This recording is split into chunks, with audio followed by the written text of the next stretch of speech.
This bum, Raj, I told him, gotta have the feed 10 minutes before. So I gotta handle this crap on the air. It's so unprofessional. Starboy's call. It's annoying. What's up, chat? Happy Friday. I'm chastising. Let me pop him out. Around at Camp 2. No. We good?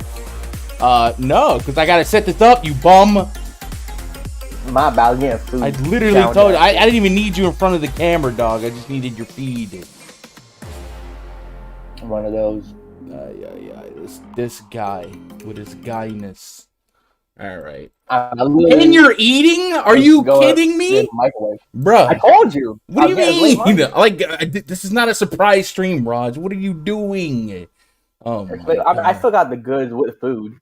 That's not okay. You would chow down some Subway or Burger King back in the day. Never on a stream. You're out of your mind. You're actually... Are you out of... Yeah, 100%. I remember. Chat reminded. Relock Discord, maybe. But that's different. Ridiculous. No, what up, chat? How we doing? What up, Rich? For the chicken plays. This guy. All right. Now we look halfway like a stream. What's up, chat? Happy Friday. We have a lot of basketball tonight, but we got more time today than I had on Wednesday. Last night, another profitable night to start the season. I've had the right pivots and tournament game theory. Yesterday, discussed it at length in the pre-lock Discord.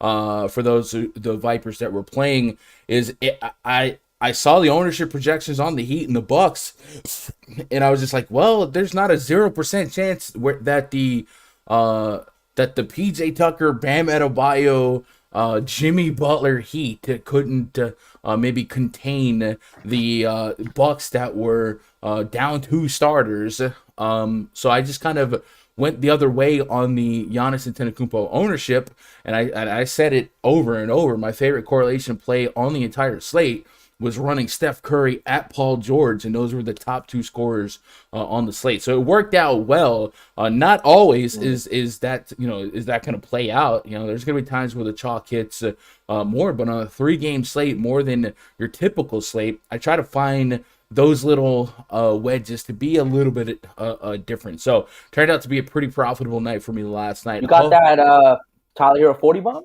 On FanDuel, I did. I didn't have him on DK. He's what kind of helped me out on FanDuel. So I profited on FanDuel, DraftKings. I actually missed the cash line on Yahoo, and I only ran one lineup over there last night. So overall profitable, but I did miss on Yahoo because there really wasn't a reason. I just didn't cash. The value plays, like the can't miss value, kind of miss, right? Jordan Nwora. Yeah, they missed. Yeah. Bucks just didn't show up. It was one of those. Yeah, they came out really flat. Who else did I have on Yahoo? I had Jordan Poole on Yahoo, and probably just more Bucks value. But like I said, really, really strong start to the season for me. So I'm hoping to keep it up. I said it yesterday. My wheelhouse, right? My home run slates are the 6 to 8 gamers, and we just keep getting really small, really big slates. So I'm looking for the middle ground to show up sooner or later. But hey, we're starting hot with news every day. Or every slate so far, we've had some pretty impactful news. And today, right before I went live, it just got news that Bradley Beal was trending closer to out.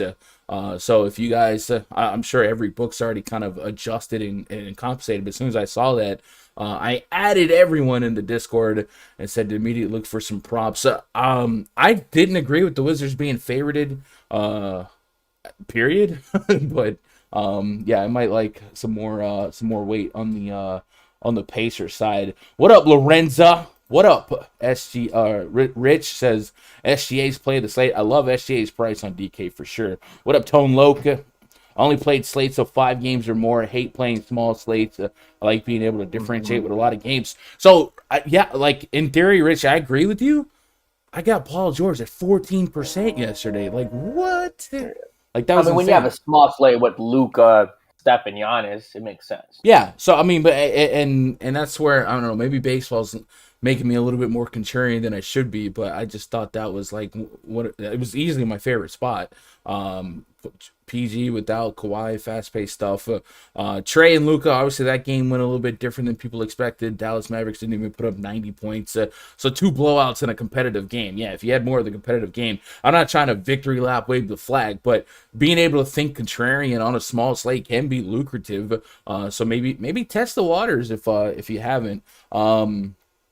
Especially this early when pricing still is somewhat inefficient, right? I had Hero, PG-13, step in a line. Middleton killed my lineup. Could have hit big. Yeah, a lot of busts throughout the slate. I saw a lot of low scoring first place lineups. Matter of fact, that was one of the lowest scoring slates ever. Yeah, especially at first place. I mean, the studs fell flat, and even the chalk value plays were not the best. So that won't be atypical. There's going to be slates where you need 400 to win 20K, and there's going to be slates where you need 315, and it is what it is. But hey, that's today you're going to need 350, 400 for sure. Probably 400. Right? Do you know how rude this is? You're really just eating live on this mother. I should just. What up, Desmond? Hey man, get your protein in, kids. Get your protein in so your brain works right. I mean, I got my protein. The bang. Yeah, see, that ain't it. See, you're out here drinking a bag. I'm out here eating chicken. What's better for you? What's more respectful? Eating chicken. Not drinking no bang. Why you ain't on bang? Actually, I don't know if bang has protein. I think it does. It definitely does have protein.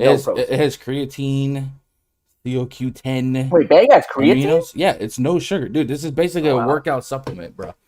I know creatine's like, that's okay. What up, Crispy?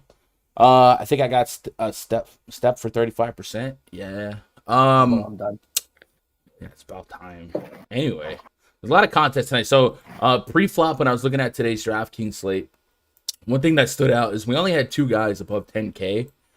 And then a lot of the guys that really went off on opening night maybe got overcorrected, but they jacked up a lot of prices, right? So it wasn't like I don't a couple of the rookies that were 4K or less are now like 6K and stuff like that. So I'm actually happy. I'd rather guys be more expensive than too cheap. Um, because on these big slates, I hate seeing 40 percenters that are hard to argue against. Let me open up a contest on DraftKings. Plenty of money to go out there and get tonight. Like I said last night, I was in. I love the backup contest. I was just telling Judah in the Discord. He was asking what contests I like to play. Man, I used to reserve all my entries the night before I went to sleep. Woke up like it was school. Lately, I'm loving these secondary contests, and I end up with more action in those than I do in the main. I liked the backup $15 yesterday. Still a very very top heavy payout, but for instance, yesterday's $15 60K prize pool fadeaway had 20K to first, and there were 4,700 entries. So, typically to win 20, 50, 100K, you're going to have to go against 50,000, 100,000 entries. So I thought if you're going to say YOLO to the top heavy payout structure, might as well make the field smaller. So I went pretty bullish on that. And like I said, it was a profitable venture, but that was more so just having the right move. So I do like these backup contests quite a bit. Same thing with Fanduel, I guess, to an extent. Yahoo is not. There will not be backup contests, so don't wait for it over there. But on DraftKings, I definitely like those secondary contests. That quite. See, the secondary contest though, just like if you bink that and you couldn't make the main one. That's almost like never true though. Like almost never true. Really? Think about it. The $15 yesterday was under 5K total entries for the backup $15 yesterday, and it was like 35K, 40K. I don't remember what the main one was, but it was like 4 or 5X. The main one was like yeah. Main one was what 450K, 100K to first, something like that. What up, Desmond? Does Melo go off again in Cleveland tonight? I like LaMelo no matter what, but obviously if we did get Terry Rozier out, he would probably be one of my highest owned players. It's just a huge spot. I got an Amazon guy at my door. Give me 1 second. Chat. This is what I deal with. This guy. Try to put him on, right? My man's eating in front of y'all. He's going to get packages. I'm dead. I'm dead. I'm about to take his freaking cam privileges out. What up, Rod J? Trying to get a takedown tonight? Yes, sir. Yes, sir. It would be nice. I usually before December every year, I'll get a couple of big NBA hits and usually a bink or two. So I'm happy for that. What up, Matthew Ortiz? Happy Friday, y'all. Did I miss anybody, man? Shout out to you guys. I've been pushing the 6K subscriber goal. So if you're out there lurking, don't be shy. Get into that red subscribe button. Say what's up. Introduce yourself. It is a community we do not bite. That's how they do things in Canada. Yeah, I don't know. Raj has got to be the rudest person I know. And it's not just like this. Even like when we're doing pre-lock Discord, we'll be knee deep in a conversation. And he'll just click join voice, yo, and like he takes over. Like Raj is low key the rudest person I know, man. It's tough. What up, crazy grunt? Bang doesn't actually have creatine. It's a marketing thing called a drink. Come on, dog. Relax. It's not that serious. Darian, I told you, man. You can grab a stream or two, dog. You just got to send me that schedule. We back. I got screwed with taxes. You got screwed with taxes? Well, with Canada, yeah, sometimes with countries we have to pay a tax that came from England. Some packet, I'm like, oh fuck, I had to pay like literally the product's worth like $40. I had to pay like $35. Wait, you had to pay him at the door just now, like a COD? Yeah, I didn't do it online. Yeah, I get my card. That's crazy. What up, Dave Jones? Shout out to the channel member Dave Jones in the chat. Best team in the NFC. So many good ones in the NFC. Bucks? I mean, I don't know. It's hard to argue against them. I saw a screenshot on Twitter of Stephen A. Smith and Tim Tebow debating who's more of a franchise player, Patrick Mahomes or Derrick Henry. And I was like, it's got to be the slowest news day in the history of news. If that's that's what you got. Good question, though. It really is a good question. No, it's not. I mean, Henry, arguably on one of the greatest runs for a running back ever. Stop it. Running backs have a shelf life. Elite running backs, 5 years if you're lucky. quarterbacks can give you 10, 12. Reviving. Give you 20 these days, but I hear you. Yeah. I mean, really good ones. Yeah. Anyway, chat, let's open up the main. Oh, I forgot. Oh, no, I didn't. What do we got? What do we got to plug? RunDFS.com. Make sure you guys are in the premium Discord, man. It is 24/7, round the clock grinding from cats literally all over the world, many different continents. Shout out to Pav from Europe. Raj, we got a couple Canadians. I think that's it. I'm trying to think if I'm missing any countries. I don't think so. Every now and then we have a buddy from Dominican Republic. But yeah, man, no matter where you're at, where you play, come check us out, rundfs.com. Get signed up. We have got millionaires in the Discord, and we've got people grinding quarter arcades. No egos, no matter what you grind, where you play, we have a spot for you, and it's really good to have a team working together, keeping each other sharp. Grab a week pass if you've never tried it before. The recidivism of subscribers is really, really, really high. So lets me know we're doing something good. When you do sign up, you'll get access to links to not only the Discord, but my NBA spreadsheet. I also have NFL spreadsheets, baseball spreadsheets. Baseball is kind of dwindling down, right? But if you did lock into like a, I guess we took down the season pass. But if you stick around long enough, you'll know that when it comes to baseball, man, I'm kind of up there, right? So that spreadsheet is so powerful. So come be part of the family, get into the action. I'm trying to think. I guess that's it. I didn't really need any other plugs here. I was gonna go over last night's scoring. Even like once you got past Curry and PG, like even Trae Young, he was the third highest scorer on the slate, but 44 at 9K. You know, it usually doesn't get your rocks off. It was guys like Tyler Hero that you had to get. I also got I would say lucky, but I kind of hung my hat on John Collins there after Capella was listed with a minutes limit, and Capella was still incredible per minute. But yeah, it was really Gorgeous cool. Chang had like a stupid. Yeah, Gorgeous Chang came out and popped off, but it was nice. What do you think about the Knicks being a 2 seed? Like at the end of the year, probably not. I do think they in the Eastern Conference it wouldn't shock me if they were. I definitely think they have every right to be a top 4 seed. But I mean, they had to battle the Celtics, right? So it's not like, one game. I'm not gonna, one game, one shot is what it is. I do think they have every right to be top 4, top 5, but also think, Tom Thibodeau's system, they're a Julius Randle injury away from absolutely disappearing from the top 4, top 5, What up, Aunt Maurice? What's up, boy? ACP in the chat. Dodgers are still fighting. Love to see it, man. Chris Taylor, what a game for him. About to get him paid. Huge game out of him. Had Collins everywhere. John Collins did his thing. I feel like I was about to run a different plug here, but I guess not. Like I said, chat, right before I clicked the live button, did get some news that Bradley Beal was trending closer to out. So we'll just presume him to be out. This morning, the Wizards were favored by 2, which I disagree with fundamentally anyway. But obviously Bradley Beal does represent a lot of their real scoring. It would be probably a boost here for Kuzma, Dinwiddie, guys like that. Maybe a Davis Bertans or somebody like that has to pick up the slack. But as the dust settles here, I would anticipate the Pacers being our favorite here. You might even see a 4, 5, 6 point swing on the line.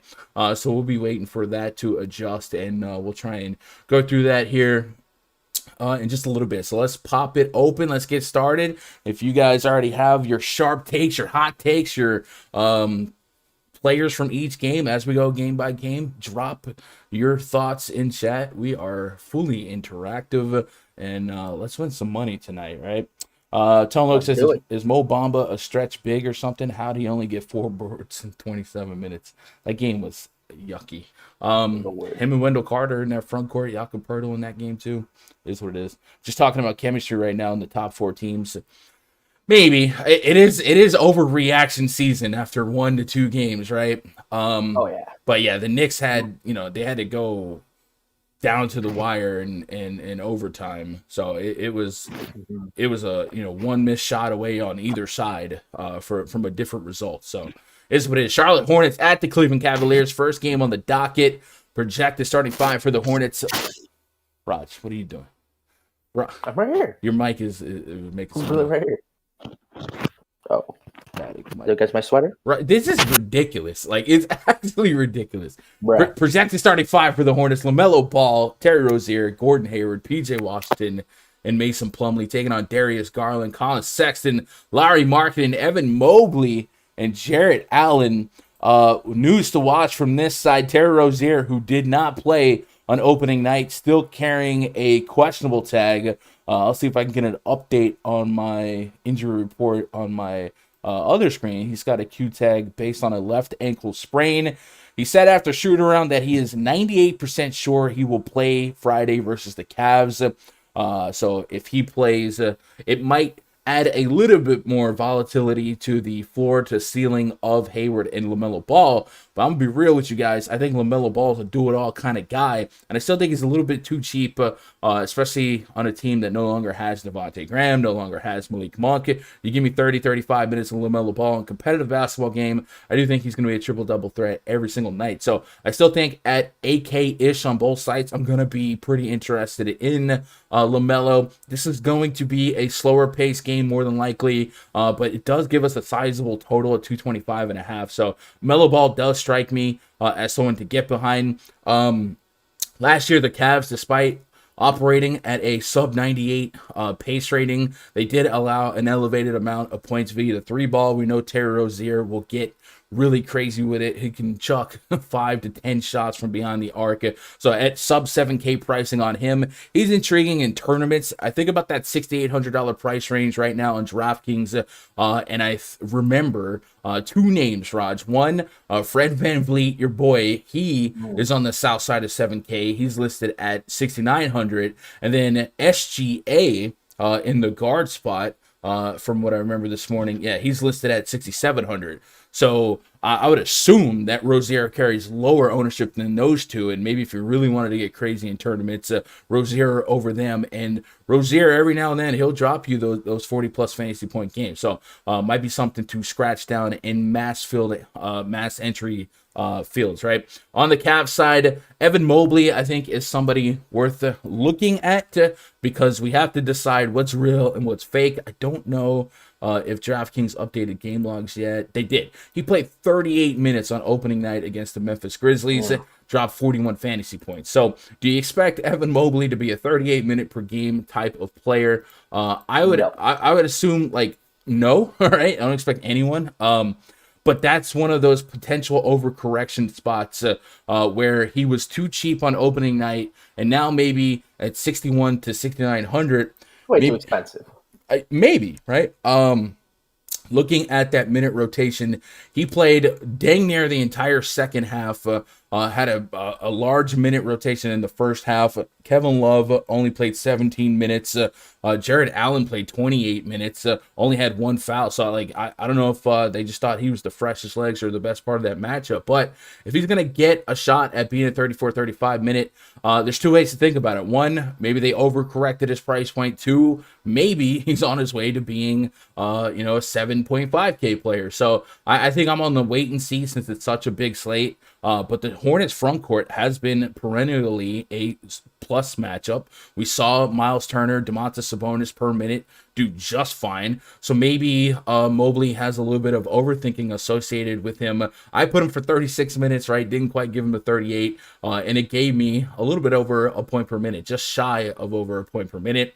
And then Jarrett Allen, 6,600. He's another guy that can be a point per minute if he gets enough opportunity. I think with the Cavs, I wasn't really going to sign up for anyone, but Mobley was the guy that I think had the most viability to be vetted. Darius Garland is carrying a Q tag. Let me get the update on that. Darius Garland, left ankle sprain is questionable. He wasn't at his best Wednesday's loss to the Grizzlies, shooting 5 of 15 from the field, but he did manage to play 32 minutes. If he's either limited or unable to play Friday night, backup Ricky Rubio would be the player most likely to fill the void. And then we know Darius Garland or Colin Sexton has shown a propensity to really pick up some shot volume. So I don't know that I'm gravitating towards any Cavs here, but let's talk about the Hornets. If we assume that Terry Rozier is in, what are you doing with the Hornets? I think the easy answer is LaMelo Ball and keep scrolling. But Terry Rozier does raise an interesting argument for me. What's your lean here? I mean, this game, it just seems like everyone's kind of priced appropriately. I get LaMelo Ball, maybe if he was 8-2, seems about right. So at 7-7, get a $500 discount. But even then, he won't be like a core play for me if Terry Rozier plays. I think Terry's going to take a little bit of usage away from him. Um, so again, other than LaMelo Ball, I'm not going to play Plumlee, PJ Washington. Don't really interest me. On the Cleveland side, I mean, just look at all the guys. They all kind of went off in their minutes. Ricky Rubio had 36 fantasy points in 25 minutes, 12 and 10. Jared Allen shot 11 for 11, so he was perfect. Evan Mobley seemed like he had a career game, and those 6 assists seem a little fake. And everyone's just priced right. So if you take out LaMelo Ball, I could fade this entire game, and I'd be okay with it. Everyone's just priced accordingly. And the Cavs are pretty deep. They have a lot of bodies they're putting out there. I mean, yes, but no. On opening night, 1, 2, 3, 4, 5, 6, 7, 8. Only 9 people were part of that rotation, and only a couple of them got over. So they're not. They might be deep on paper, but they didn't. Yeah, I'm really deep in the sense of like, there's not one guy that's hogging, taking all the usage. They're very like spread out offense. It seems like now, like there's no one stud. You know what I mean? Colin Sexton, Garland, like those aren't superstars. There's Yeah, you could give me some Allen and Mobley. I don't mind those two. I'm not. I'm real tentative around the guard situation there. I don't. I don't know. Chat's kind of pushing back on LaMelo Ball as because of potential chalk. Sometimes I'll bite into the chalk. If you're going to be a do-it-all type of player like LaMelo Ball looks like he's going to be, I think he should be, at least on DraftKings, he's arguably $700 to $1,000 too cheap.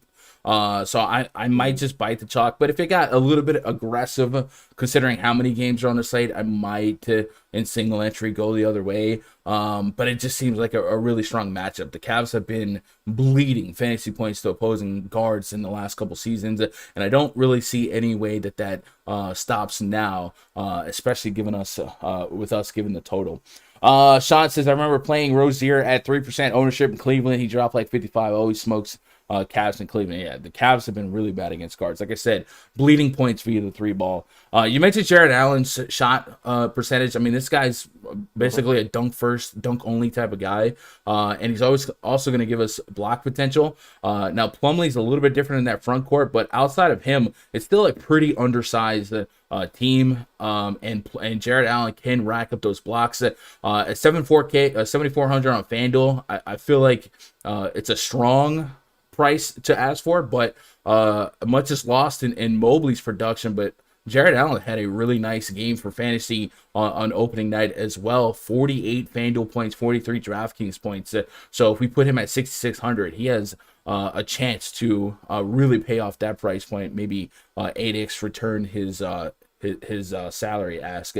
Let's move on to the next game. I want to make sure I didn't miss any points about that game. Desmond says, I like LaMelo with scoring, but you got to wonder, will he get rebounds tonight? Cleveland starts 3 7-footers in their lineup. Yeah, I think the rebounds will still be there, but I don't think, like, when I say he's a triple-double threat, I don't mean expect a triple-double. I mean he's going to stuff the stat sheet and really rack up peripheral. So that raises his floor. He got the rebounds over Sabonis and Turner, right?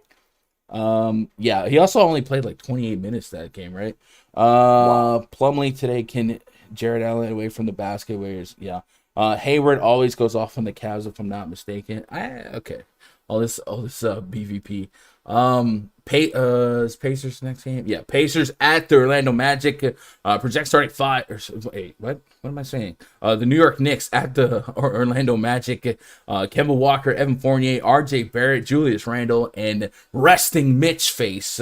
Mitchell Robinson taking on Cole Anthony, Jalen Suggs, Franz Wagner, Wendell Carter Jr., and Mo Bamba. He's got hose calling a 212.5 total, 7.5 point spread in favor of the visiting Knicks. Knicks coming off that exhausting, high emotional game against the Boston Celtics. They will be without Taj Gibson, Nerlens Noel again, so we can raise that projected floor of minutes for Mitchell Robinson. And then Julius Randle, he's a guy I think could lead the league in minutes if he stays healthy. He's just 8,500 on DK. The Magic and the Knicks will run a pretty slow dueling pace. And with the Knicks being somewhat lopsided favorites here, there is some pushback to maybe Randle just lives around right below the 50 fantasy point threshold. I got him at 48 on FanDuel, 45 on DK right now.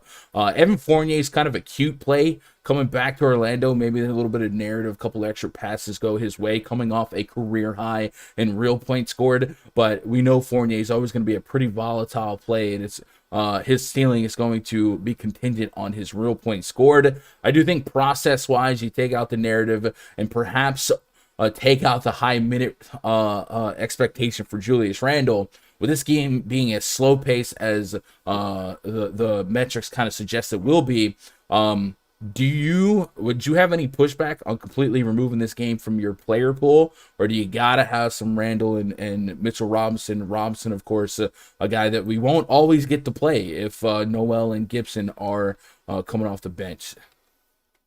Yeah, I mean Robinson at 5,600. I think there's definitely some value there. I mean, he saw 34 minutes, but it was a double overtime game, right? And he only saw 34 minutes, so that's a little worrisome. I think his minutes should have been a little higher in a double overtime game. Again, Randle, could he be good for a 50 here? Sure. Is he going to go for a 60? Probably not. So 8,500, there's a little bit of room there. So I don't want to hate those two plays. Are they lock and loads? Probably not, but keep them in the pool. Other than that, I don't think I'm getting to any Kemba at 6,400. Not getting to any Derrick Rose. No Fournier, no Barrett. Orlando side, Bamba had a great opening game for him. He played 27 minutes, got you 39 fantasy points. I could see his minutes going up. I think the coach is just, first game of the season. Didn't want to put for who? He could be a 30 guy for Mo Bamba. Maybe. I think he's the guy. He's the center of their future. I don't think Wendell Carter Jr. is that guy for them. They believe in Bamba more. But yeah, so maybe some Bamba at 6K. I think that'll be dependent on the Joel Embiid news in that price range. Raj, do you watch basketball? I'm just wondering. Yeah. Okay, Mo Bamba had 5 fouls that game. He did play the entire fourth quarter, but he was in big foul trouble for the first 3 quarters. I did not watch the Orlando game. I'll tell you that. That's what I'm asking. Like, you're just saying stuff. All right, please proceed. I mean, other than that, Cole Anthony, 6'3". He did play 30 minutes, but again, it's just not someone I think is going to be consistent. So just the bigs here, I think a little bit. Bamba, Randle, and Robinson. Yeah, great point by Desmond Morris. Bamba had 5 fouls last game. As aggressive as Randle is down low, I can't trust Mo Bamba staying in the game long enough. Yeah, that's extremely fair. And then, hey, PrizePicks, do they have a free throws made prop on that? I don't see one. So that might be something to watch out for, is free throw attempts and free throws made by Julius Randle. He could definitely draw some fouls from that front court. Let's move on to the next game here. Pacers at the Wizards. Project starting 5 for the Pacers: Malcolm Brogdon, Chris Duarte, Justin Holiday, Domantas Sabonis, Miles, Timmy Turner, Spencer Dinwiddie. Bradley Beal is trending towards out. We'll have to move some stuff around to kind of put what might represent the Wizards lineup. KCP, Kyle Kuzma, Daniel Gafford. Raj, I'm getting an echo. Raj, you're killing me today. Bro, it's not me. It's literally you. Where else would an echo come from, Raj? I don't know. Your trains that come by your house? I don't know. That is perhaps the dumbest statement ever uttered in the history of mankind. Washington Wizards, looking at Bradley Beal's status to kind of keep you guys updated. He's dealing with a right hip contusion. And then we know Rui Hachimura is out. Thomas Bryant's going to be out. This is a whole new team, the Wizards, versus what we've seen the last 2 years based on what could be available today. We might see Dinwiddie. We might see Raul Neto. We might see Denny Advia. We might see Davis Bertans pick up some slack here. And then we probably expect Kyle Kuzma to maybe lead the team in shot attempts. He had a ridiculous 15 rebound game against those bums Toronto Raptors, Raj. It did not look good. We gave a 15 rebound to Kuzma. Yeah, this is not going to be a good situation. No matter what, though, the initial line before that news came out had a 228 total and a 2-point spread in favor of the Wizards, and I disagreed with that line as it was. And then with Bradley Beal out, I imagine that's going to really plummet the team total for the Wizards. Then, of course, probably shift the Pacers into being the favorites here. The Wizards might give us some opportunity for upsides, guys that are going to pick up some usage. Very rarely you get an opportunity to kind of full stack a team at under 6K per, but that's what we're going to have on the Wizards with Bradley Beal potentially out of the mix. No one left is over 6K. You'll have Dinwiddie at 5,600, Kyle Kuzma at 5,700, and then Montrezl Harrell had a massive game off the bench. He was a much more friendly click at 3,700 or whatever he was on that slate. But those are names that might rise to I don't want to say the top of my player pool, but I might be a little bit more infatuated with playing with them. I also think like Dinwiddie, people were smashing Dinwiddie on opening night. Maybe people weren't as excited about his result, just 25 fantasy points in 26 minutes. But if we take out Bradley Beal, the usage, the responsibility goes up, and maybe Dinwiddie, who kind of did a little bit of everything in just 26 minutes, almost a point per minute, maybe we can raise his floor ceiling ratio, his usage for sure. Kuzma is kind of the guy I think stands out the most, but no matter what, it does feel like this team becomes extremely outmatched and outclassed, and I can't look at one position from the Wizards to the Pacers to give the advantage to the Wizards. I think Malcolm Brogdon, Chris Duarte had an incredible first game. Domantas Sabonis is a beast, and Miles Turner was getting all the blocks on opening night, picking up where he left off. So I don't want to project a blowout here, but I definitely kind of have the seesaw weighing towards the Pacer side. With that said, Domantas Sabonis at 9,700 on Fanduel, 9K on DK. I really need 50 plus fantasy points on a big slate like this to satisfy that price point. It's very, very possible in this matchup. Malcolm Brogdon, a little bit softer landing at under 8K on both sites.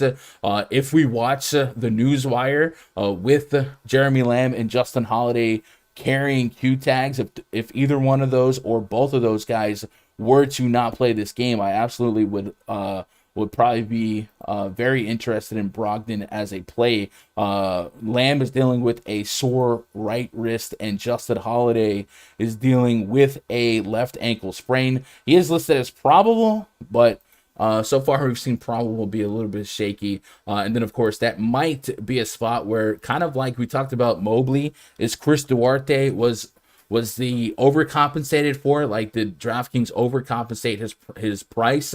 He shot 9 for 15 in 33 minutes against the Hornets, 27 real points. Is 6K a little too much? I appreciate the sites for making the adjustments, but does that take him out of consideration? Do you do anything with the Pacers knowing that Beal is out? I feel like if Beal was in, I would be very interested in Malcolm Brogdon under 8K on both sites. Not only could he have been a pivot to LaMelo, but potentially just a compliment to LaMelo, because only two players on this entire slate are over 10K. So there's going to be a lot of balanced lineups floating as is. And I thought Brogdon, he showed us an incredible floor on night one with that double-double with assists, 20 shot attempts. He would probably be the guy I'm most interested in points per dollar. Obviously, you'll get a strong floor out of Sabonis, and Miles Turner is in an interesting spot. The Wizards did not rebound well last year, but like I said, a whole different team here. And if Kyle Kuzma is going to be a 15 rebounder per game, their rebound rates can only go up. But Brogdon for you, anyone else here that you think fall into a 20 or less lineup pool? Yeah, so this game's interesting because in one way, I think a blowout could happen with no Bradley Beal. I mean, I just think that Kuzma game was a little fake with that many rebounds. Dinwiddie, I mean, I think he has to play off the rust a little. I think he's going to be great. It's not there yet. So I don't know how much faith I really have in this Washington team. I think the Indiana team is good. So that's the worry. But if this game stays close, I think Sabonis is 9K. He was 9,800 last game, dropped 55, and they priced him down against Washington. So give me all the Sabonis. Like you said, Brogdon, similar price to LaMelo. I mean, you can make a case for Brogdon straight up over LaMelo, and I think you'd be perfectly okay. The Washington matchup, I'll take that all day, every day. So give me some of him. Again, that rookie big game, I just don't trust it, and they price him up aggressively. So I'll probably have no Chris Duarte. he shot well from three. He's expected to do that, 6 for 9. But I'll be okay if he drops another 40-point fantasy game. I probably just won't have it here. I'll wait and see for him if he can do that consistently. On the Washington side, Trez is interesting. I mean, he doesn't match up well against Sabonis or Turner, but I think his body is going to have to be out there with Thomas Bryant hurt and Hachimura not playing, so they're going to have to play him. He'll still get you those hustle stats. So even at 5'4", probably needs to give you 35 now in tournaments, preferably a 40. Kuzma at 5'7", man. Again, with no Bradley Beal, like you said, he can lead his team in shots. It's just so hard to trust. If he's chalk, if Kyle Kuzma's chalk, I'll probably have less. If he's not, then I'll play, 20, 30% of him. Yeah. Dinwiddie. So it's kind of the same thing. I want to wait till ownership and kind of make my decision from there with these Washington guys. I don't know that we'll get any type of egregious numbers on a 10-game slate. But Kuzma, yeah, I'm fine with Kuzma. I think Kuzma would be my the guy that I'd be most interested in, especially if I did want to run back a player or two against some of my Pacers exposure. Let me get caught up on chat here. He made it happen. Says, I like KCP in large field tournaments today. 27 minutes last game. Hopefully he won't miss as many shots. And then Mark Cantonio says, any love to KCP? So short answer for me is no. KCP has years under his resume of really just not being that big of a fantasy upside threat. I'm really trying to chase ceiling. With that said, I'll concede, hey, there's a world without Bradley Beal where who knows what happens with that team. But playing, I think I like Neto more than KCP. Sure, I knowing even Neto to an extent, like those are guys that I don't feel like have slate breaking ceiling. I could be absolutely off base based on. They have those every once in a while. Neto every few games he's in a winning lineup somehow. You're like, oh, okay. Yeah, I'd be more inclined to lean towards Dinwiddie, Kuzma, and then Gafford's a little bit intriguing. He could be that was in front of my face thing. I think Davi Spartans, he'd be a guy if he got enough minutes. I expect him to pick up some scoring, but I don't want to get too creative with this Washington lineup because I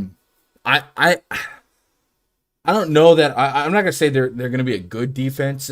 But they're definitely looking at night one with the Raptors. Like, there's a case to be made that this is everything we know about the Wizards should be changed, right? Like, it's not the same team. So maybe their defensive, Raptors, yeah, and their defensive efficiency could not be the worst in the league. So maybe these games fall a little bit flatter. The 228 total that we did have, I guess let's see if we've got some lines to maybe compensate for the Bradley Beal being doubtful, because that he's got to be a big part of everything about this line. So Indiana right now just 1.5 point favorites. Is my brain broken? Does that seem wrong? 100%.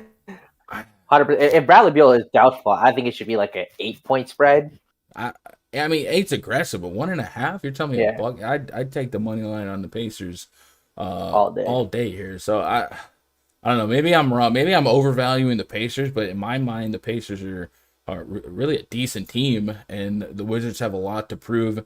And maybe these line makers are really just going off a really short sample size. But you tell me Bradley Beal is out, I'm not trusting the Wizards' offensive efficiency to really pick up all of the slack with guys like KCP, Dinwiddie. But Kuzma would be the guy. So if they do live up to that total that's still sustaining, maybe Kuzma could be paying off a 7K price point in this situation. But yeah, let me get caught up on chat. Then we move on to the next game. Lawrence says, I'm not playing Spencer Dinwiddie at 6K. Again, I would caution everyone not to overreact and underreact to night one.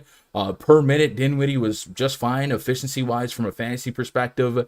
If we put those 36 projected minutes on Bradley Beal and distribute them to what's left, and then, of course, that usage that Bradley Beal represents, there's every range of outcome in the world for Dinwiddie to have 40-ish fantasy points. So I definitely wouldn't eliminate him from my player pool. I don't want, speak on your guys' behalf, but don't get too caught up in one game results. Aunt Marie says, I lost so much money on Bertans last season. Same. Never seemed to get the minutes that I was looking for. Him and Avdia never seemed to give me the minutes, but they were like elite Euro shooters, right? I'm taking the Pacers with that line. Yeah, same here. I agree. Just seems 3,500 below is rough on DraftKings. I agree with that statement, Mark Antonio. But like I said, there's only two players above 10K, and Joel Embiid's still kind of in purgatory in terms of him being questionable. So it could be just a slate with one guy over 10K. So I don't feel um as locked into having to have some value. Yeah, studs and scrubs are fun, but it seems like we'd at least have some options for some solid balance lineups with plenty in the 5K range. So, but I still think we'll have some value. I just think KCP historically is just like a PJ Tucker type where they're really not going to threaten you with a fantasy ceiling, right? They play a role, and I don't know. He's just a guy that I will often be on the other side of and allow the results to be whatever they are. But I just don't. I think we have enough years of sample size of KCP with or without certain people on the court that I don't expect him to pick up the slack here. I could be way wrong here, but yeah, no thank you. Dinwiddie can get 50 on a good night. Yeah, that's not crazy. Like those are aggressive statements, but when you think about picking up the slack here. And if you trust Vegas, definitely go with Vegas over my mind. Vegas still has that game being somewhat competitive. Maybe when you finally get the ruled out news on Beal, maybe they'll make a little bit more sharper moves, and maybe that line just moves naturally as more money comes in on the Pacers to cover. But it definitely feels like that's it feels like a high total and an incredibly small spread at 1.5 right now. So, yeah. If Embiid plays, just lock in Embiid and Joker and figure it out. I'm fine with that. But Embiid, yeah, we'll get to that. Raptors at the Celtics, 218.5 total. Home team Celtics favored by 6.5. Projected starting 5 for the Toronto Trasters, Raj. Goran Dragic. Okay, not Trasters. Fred VanVleet. OG Anunoby. We won a championship. Now with this team, you didn't. Scotty Barnes, Precious Achua taking on Marcus Smart, Jaylen Brown, Jason Tatum, Al Horford, and Robert Williams. The Celtics starting 5 could be pretty variable versus the sentence that I just read. There was a Q tag this morning on Marcus Smart. Looks like that he's been upgraded to probable. So is Josh Richardson, and Al Horford would be the lingering questionable tag. Even if he did play, he's not guaranteed to start. You can see them run out Grant Williams again. You can see them put Jason Tatum at the 4, maybe even start Josh Richardson. There's a couple of ways that lineup can go. So be fluid with what you expect there on the Celtics. I think I feel like the last 2 years, we all have those teams that we get right or don't get right. And then we all have those teams where we just don't target their games or do target their games. And I feel like the Celtics are a team I never target their games ever. And usually it works out.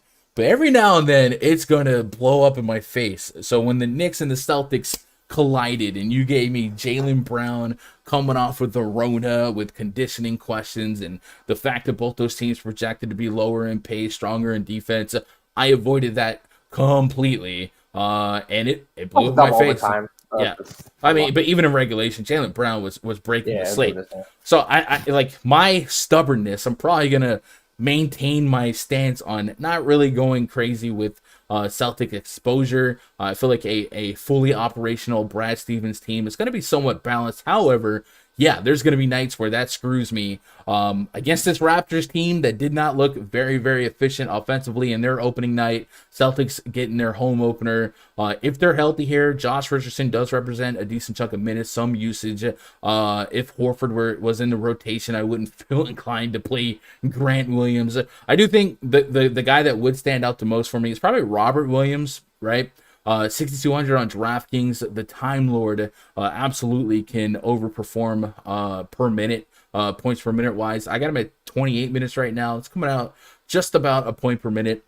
Big game on opening night against a tougher front court than this. This is a front court that just seeded 15 rebounds to Kyle Kuzma. So Robert Williams might be somebody I get to as a mid-tier center to put in a tier 3 in my player pool.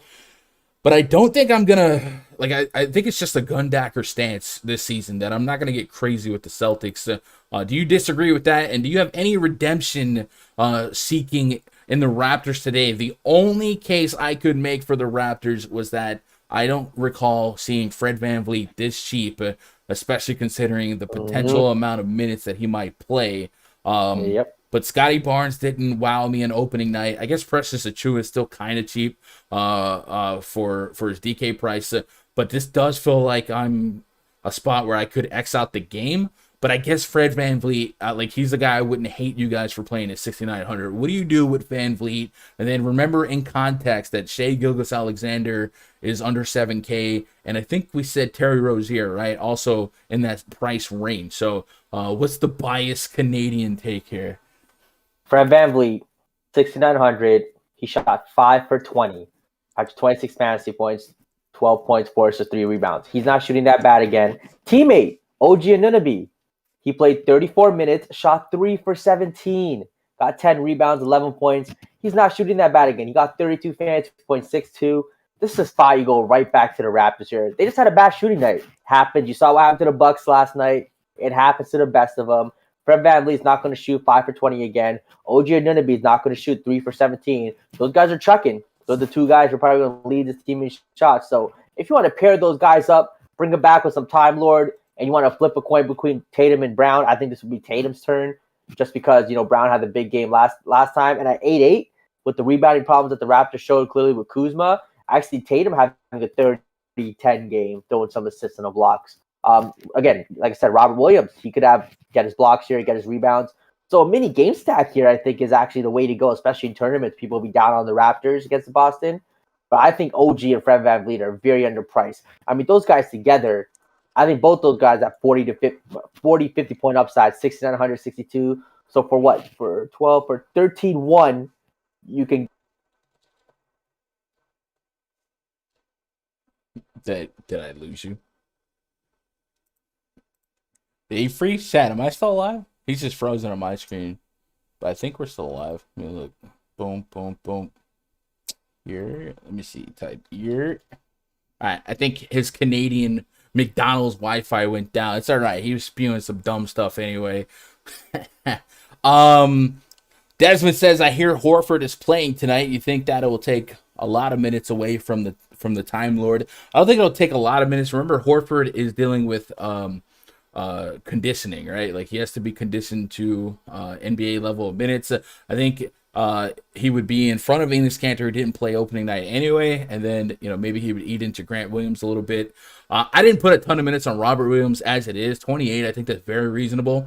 I wouldn't expect more than 15 to 20 from Horford for the time being as they start to ramp him back up. Let me go one cam here. We don't need to watch his frozen face. It's hard. Even the internet was like, he's spewing some dumb stuff right now. We're not stacking Raptors and Celtics. Not in this house. Let's move on to the next game here. Brooklyn Nets at the Philadelphia 76ers. Project starting 5 for the Nets: James Harden, Joe Harris, Kevin Durant, Blake Griffin, and Nick Claxton taking on Tyrese Maxey, Seth Curry, Danny Green, Tobias Harris, Joel Embiid. 226 our total, 2.5 point spread for the visiting Brooklyn Nets. I read this morning, I'm sure you guys saw it, Ben Simmons met with the team trying to make bygones be bygones and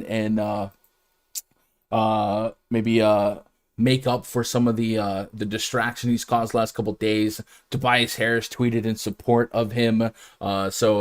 Maybe Ben Simmons will reconcile with the Sixers and we'll see that team come together. I don't know. Philadelphia does have a questionable tag on Joel Embiid, which would be pretty impactful, right? You think about the 76ers last year, strong defense. Well, a lot of that defense is Ben Simmons and Joel Embiid. So you take out Ben Simmons already, you can take a step backwards. You take out Ben Simmons and Joel Embiid, and the Brooklyn Nets could have very, very little resistance in putting up some points here. Let me see if I can catch an update on the 76ers. It always feels like Joel Embiid has some type of injury going against a top team, right? But he is listed as questionable with right knee soreness.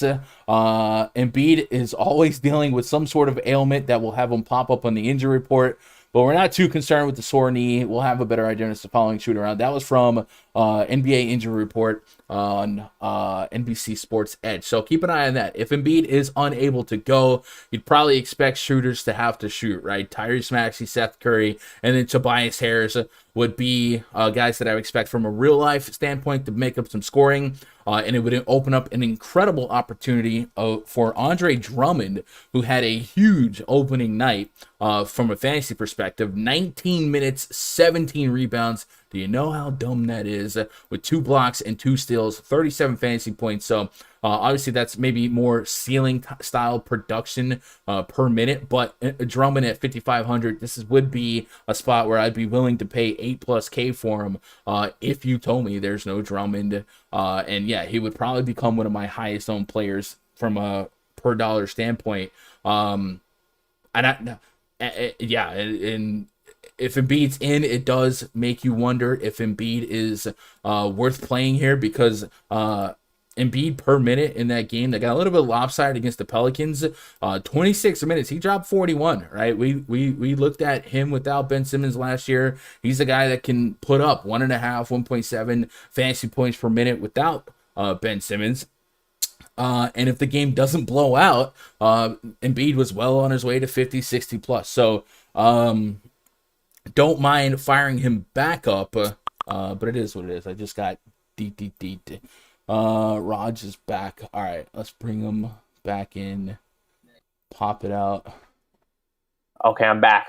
Raj, you are absolutely setting a record for most Bro, the Wi-Fi just unprofessional went down stream. today. I don't know what to tell you. You're telling me I don't know what happened today. you're not here on time to get the cam ready for the shot before I go Late live. lunch. You come in stuffing your face with food while I'm live. Eating protein. Then you leave Protein. the stream to go get a Amazon package. Then you're on Wi-Fi. I'm hearing echoes here and there. You've got to be the most unprofessional. Yeah, what's going on? It's one of those days. It's Long bad. day, long week. It's a Friday. We still got the fireplace. Yeah, I mean, That's all that matters. matters. I thought you stacked the Raptors. Yeah. Lorenzo says Ben Simmons will never play for the 76ers again. I don't know, man. Tobias Harris seemed like he was I think he will. setting a precedent here. This was the Mavs, the Magic, the Nuggets. Then he get accepted back with open arms. So not Philly again. I don't think the fans would be open to him, right? I think he put on. I think if they start winning, it's fine. I think all this is just like, he was still hurt from the playoffs. The way kind of Doc kind of threw him under a bus. He played like trash. He wasn't mentally strong enough. But if they start winning, I think winning cures everything. I think he bluffed. They called his bluff, and now he's trying to retract. I think, yeah, he's smoked. But so kudos for Tobias to have his back. Anyway, Joel Embiid, if he's in, Raj, 10K on DK, 10.7 on FanDuel. Do you have this game staying competitive? And if Embiid can get 30 plus minutes, I put him for 35, assuming that he does play. He came in as my highest raw point scorer on the slate. So I guess the two ranges of outcomes here is, if Embiid is in, do you play him? How much of him? If he's out, does this game hold a 2.5 point spread? And what do you do with the remainders? KD and James Harden, both under 10K, feel like they can put up dueling 45, 50 bombs here. We've seen KD been the most beneficiary, or the guy that's most beneficial while him and Harden are on the court since the beginning of last year. With Kyrie off, KD's averaged almost a 1.5 fantasy points per minute. Well, Harden's been closer to 1. What are you doing with this game with or without Joel Embiid? So with Joel Embiid, I'll probably have a lot of Joel Embiid here. I think this game is going to be a competitive game. Potential Eastern Conference Finals matchup. Joel Embiid's going to play for this one. 10K. I mean, for the past 3 years, we've been targeting centers against Brooklyn. I don't know why we stopped now. So give me Joel Embiid. If he doesn't play, I think it's interesting whether you can team stack Philly with Drummond, Tobias, Maxey, or does this game blow out with Brooklyn? On the Brooklyn side, I always lean toward Kevin Durant. And at 9-3, I'm just playing Kevin Durant. I don't care who's on his team. At 9-3, I just think he's too cheap. So give me some Kevin Durant here against Philly. James Harden, though, I mean, you watched that Milwaukee game first night. He did, I want to say, 80% of the playmaking. Like, usually I thought Durant and him would split maybe 60-40. But it was James Harden bringing up the ball, kind of setting up. He had a little bit of a bad shooting night. He shot well from 3, 50%, but from twos, overall he was 6 for 16. So I expect Harden to do better there. Well, Harden has the most, triple double upside on this team. So him at 9.42. I mean, so you're going to pay 18,700 for 100 and 100 to 110 fantasy points. If you want to start with that, I don't hate it. If you find the value. A guy like Patty Mills who shot lights out, I'm probably not going back there. I don't think he's going to shoot 7 for 7 from 3 again. Bit of an anomaly. He got the price bump to 4.8, so I'm probably not going to chase that. So looking at last year, taking off Ben Simmons and Joel Embiid, put on Tobias Harris. Tobias Harris has held an over 30% usage rate, 420 minutes, with a nearly 1.3 fantasy points per minute on DK, 1.25 on Fanduel. So he would definitely be the guy that would be the glue to keep this game together logistically. If you guys want to run queries like this, check out that link in the chat. The NBA Wowie tool, add more funds. Get the support role, man. They have some pretty fun tools that really expedite the research. Look at this page, man. The ads aren't in the way, nothing like that. I can run these queries. I can go get minute rotations really, really quick and convenient. So check them out. It's a really, really good resource.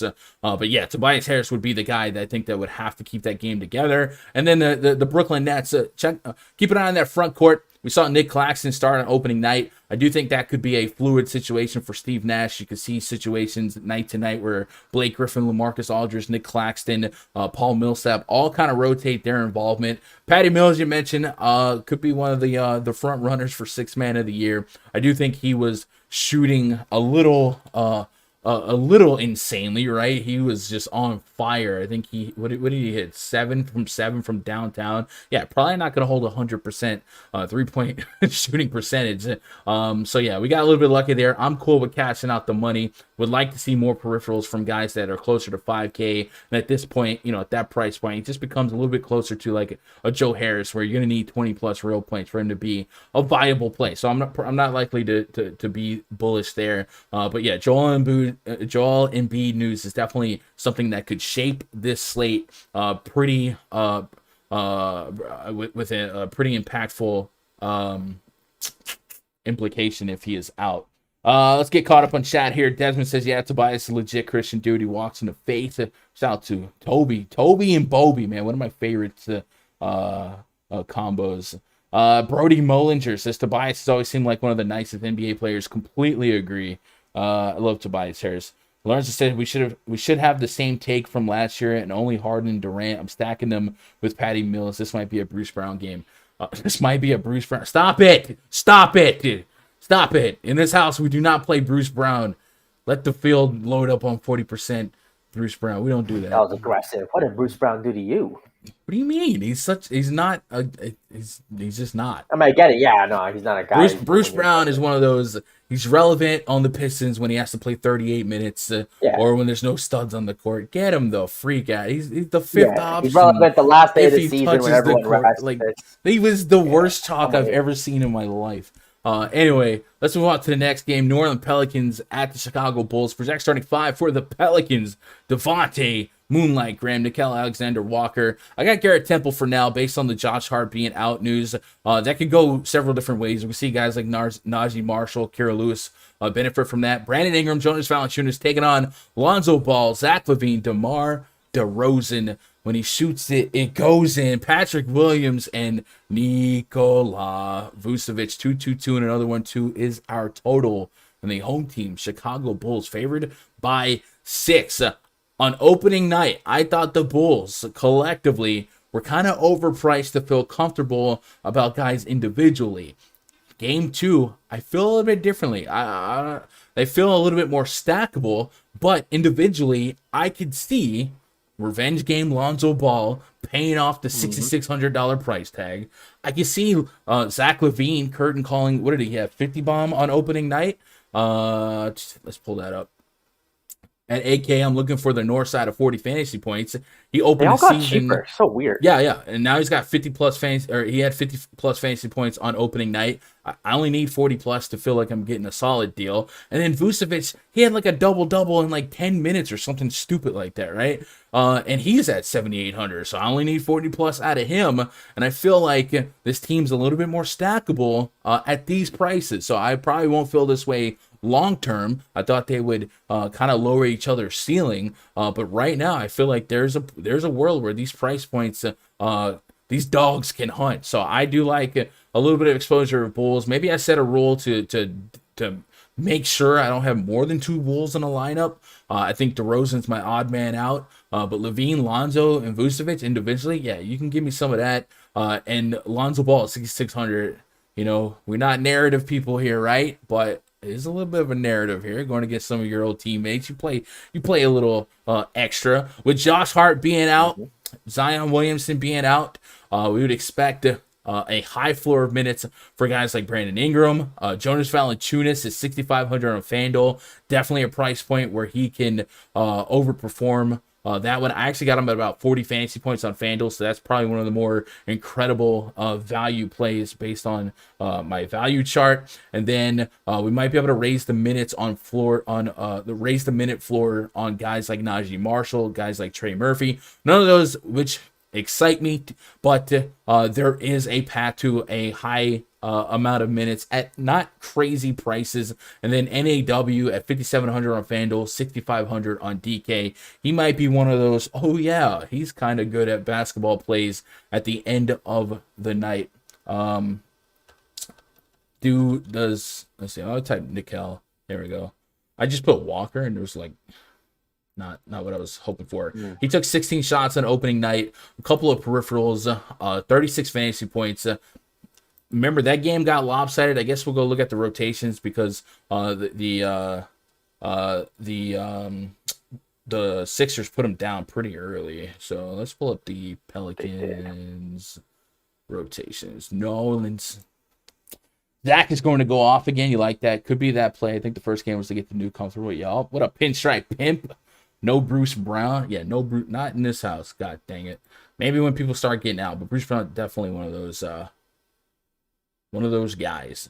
So on opening night, NAW, he played a bulk of the game. Maybe you could make the case that NAW lost a couple of minutes, didn't close out the fourth quarter when they threw in the white flag. So his 34 minutes maybe could be a 36 to a 37-minute game. Devontae Graham kind of in the same boat. He probably goes for 32 minutes. Brandon Ingram played 36 minutes without playing the final couple minutes, so he might be a 38-minute. On his name. The disrespect lastly. Oh, you're not playing Brandon Ingram. He doesn't have no upside. He just gets you mid-30s. They had a bad game. He still put up 43. It's a 50 spot for him. I mean, 43, so what? Like, what? This is a 50 spot for him.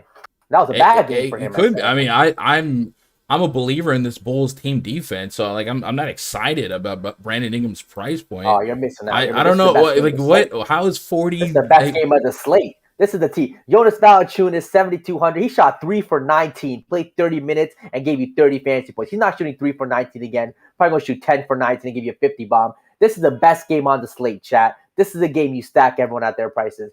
J-Val, Ingram, Neil Alexander Walker. Bring it back with Zach LaVine. Bring it back with Vooch. I'll probably have not as much Lonzo. You know, he's definitely the guy I'm not going to get a lot of in this spot, but give me a lot of Vooch. Give me a lot of LaVine. Get all of this game. This is the best game on the slate. It's crazy how you think so much differently than me, and then when we compare historical profitability, and you're so negative and I'm so positive, it's starting to make sense. Wait till that really big. Wait till that one big comes. Like, who the most profitable guy? Who the guy?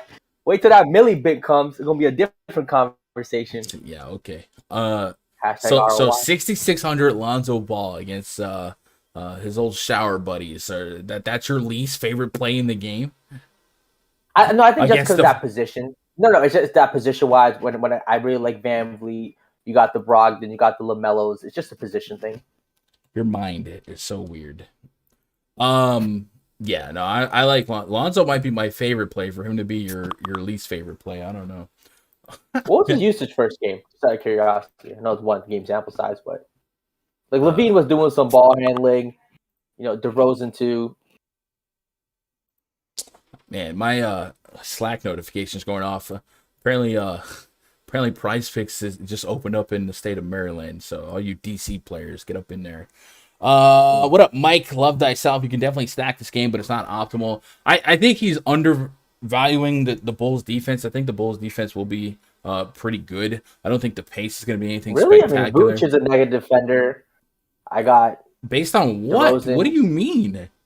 Vooch has always been. We used to attack Vooch when he was center on. Maybe Orlando. that's why you're a negative player. I don't know. No. I think their team defense is just fine. Like I don't think they're like the old Spurs, but I don't think they're the old Wizards. Like you watch them play a game against Detroit. I really wonder sometimes, Raj. No, you watch the game against them Detroit, and you think they're good defensively. No, I thought coming into the season they were. When's the last time you watched a whole basketball game? I really wonder sometimes. I watch it all the time. I don't know why you think this team is going to be good defensively. Vooch is a negative. Why do you think they're going to be? That's known. Okay. DeRozan is mediocre at best. I think Lonzo's the only plus defender. Levine is a negative defender. So I don't know why you think they're a good team defensively. Okay. All right. I ain't got time for this one. Keith says, is this man drunk? Yeah, Raj has some of the worst basketball takes, but it is the hot take pushback. I like it makes him look smarter, so I appreciate that. He's the ugly girl around the fat chick at the bar, bro. Whoa. Pretty girl. Talk about it. Raj on that gas. I didn't get to say yet. Keith says Jared Allen's in a better spot than Joe Val. I don't hate that. Decent minutes there. I would say the shot volume for Jonas Valanciunas was there, and yeah, his matchup a little tougher against Embiid. Obviously, Embiid's a better defender than J-Val, but you're crazy. 3 for 19 from a center is insane, right? A center's usually going to get layups and dunks. He took 3 threes, made one of those. You definitely expect some of those shots from the paint to go in a little bit more. So yeah, I think J-Val is still in a decent spot if he's going to be fed like that. So is what it is. What up, Tom? Let's move on to the next game. Houston Rockets hosting the Oklahoma City Thunder. SGA, Lou Dort, Josh Giddey, Darius Bazley, and Isaiah Roby up against KPJ, Jalen Green, Jayshawn Tate, Daniel Tice, Christian Wood. 220s are total. And the home team Rockets favored by 3. Rockets went up to Minnesota and got smacked. These are two, maybe G League teams with a couple of players that belong. SGA and Christian Wood are the two guys that kind of stand out. SGA is 6,700. I would probably say out of all of those sub 7K, the 6,500 to 7K guard players, we talked about Fred VanVleet, Terry Rozier, Lonzo Ball.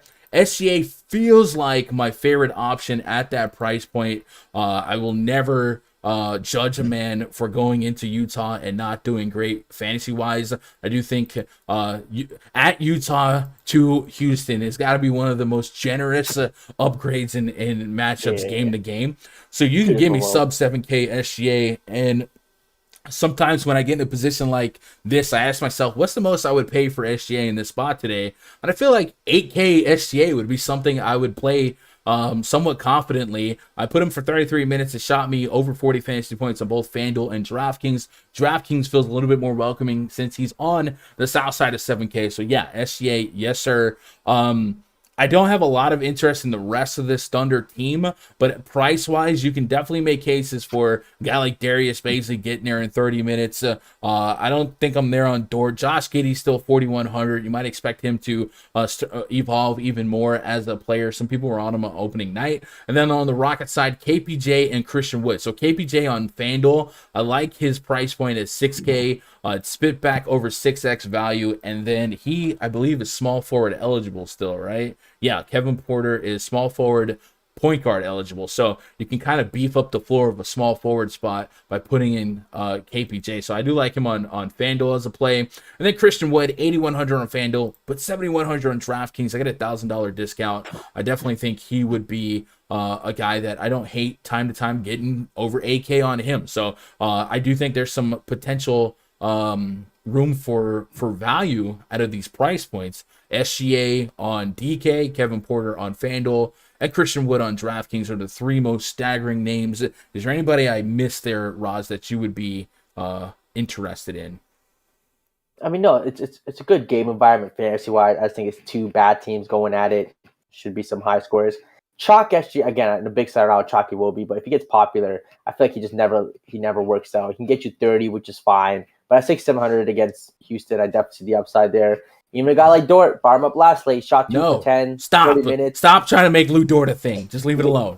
Against Houston, he could definitely be a thing against Houston. He's So if you Lou want to take Dort. shots at him, don't hate it. Kevin Porter Jr., that's the guy with massive upside here. But, I mean, we saw kind of a floor game against Minnesota where they got blown out. So that's a little worrisome. He's a guy that can get you 40-plus fantasy points. So it's 7-3 in deep field tournaments. Don't hate that. You mentioned Christian Wood at center at 7-1. I'm with that, too. I agree with there. Christian Wood, SGA. If you want to take a shot on Kevin Porter, I don't hate it. Yeah, chat, let's take a pause for cause. Two things, man. We are well over 100+ viewers, man. If you guys help me out, hit that thumbs up. We have a personal goal of 6K subscribers on this channel, and I'm only 600 away-ish, less than 600. So if you guys are lurking and you want to help a brother out, hit that subscribe button. Thumbs up for Brandon Ingram. Hit that thumbs up for Fred VanVleet getting 50 tonight. Thumbs up for that Fred VanVleet 50 bomb tonight.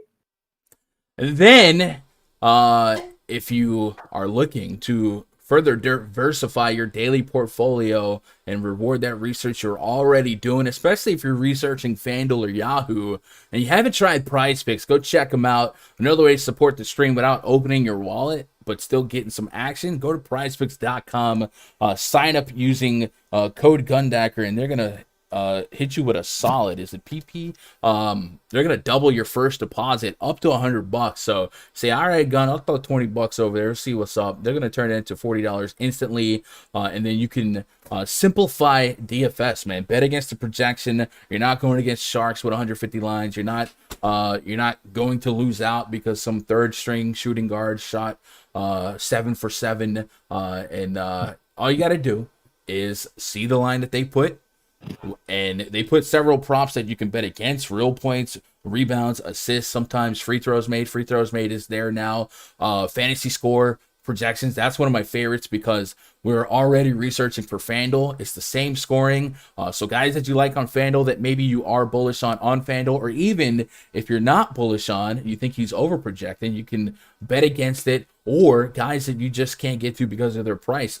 PrizePicks give you an opportunity to diversify against that. So go check that out. It's a really, really fun site. Everyone I know, all the homies, love PrizePicks.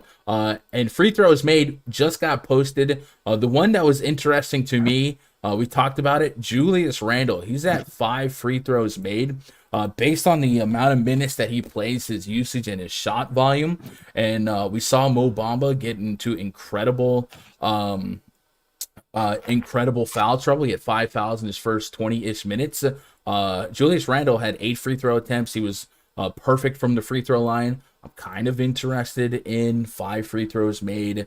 You could push me at 5, and then if you get over that, yeah, I'm with that. And then it's weird to see James Harden so low at 5.5. Same with KD, but those new foul rules maybe are being compensated for there. And then, like I said, fantasy score. I like looking at the projections I have for a couple players in the RunDFS.com NBA VIP spreadsheet. I have the player props tab, and I actually have PrizePicks fantasy points projections. So let's say I have Domantas Sabonis here as the third highest scorer on the slate at 55.7 FDP. They have him at 48, so I get over a 10-point difference between my projection and their projection. I do think that game could be a little bit more wonky if Bradley Beal does get rolled out. But then you could also look at their projections versus if you like their projections, you can convert it to your FanDuel lineup, right? They put 38 fantasy points on Spencer Dinwiddie, so that suggests to me that that's got to be a line. Assuming that Bradley Beal is out. So if they think that and you trust PrizePicks, hey, maybe Spencer Dinwiddie is a stronger play on FanDuel now. So go check out PrizePicks. Tell them we sent you. Code Gundacker when you sign up. They're going to double that first deposit. And go win some money, man. Tag me in all those PrizePicks screenshots. Have some fun with it, right?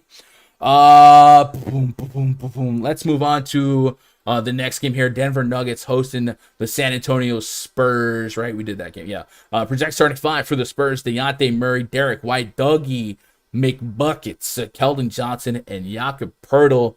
Am I not Poeltl enough for the Poeltl Club? Up against Monte Morris, Will Barton, Michael Porter Jr., Aaron Gordon, and Nikola Jokic. 221 is our total. 7-point spread in favor of the home team Denver Nuggets. One of the bigger spreads on the slate going into the altitude of Denver. The Spurs not getting a whole lot of love here. Jokic is 10.2K. If we were to get Embiid out, Jokic would be the last of the Mohicans in terms of guys over 10K on this slate. And he's definitely a do-it-all, high-floor kind of guy. 50 fantasy points in 35 minutes against a tougher Phoenix Suns defense. 20-plus shot attempts for him there.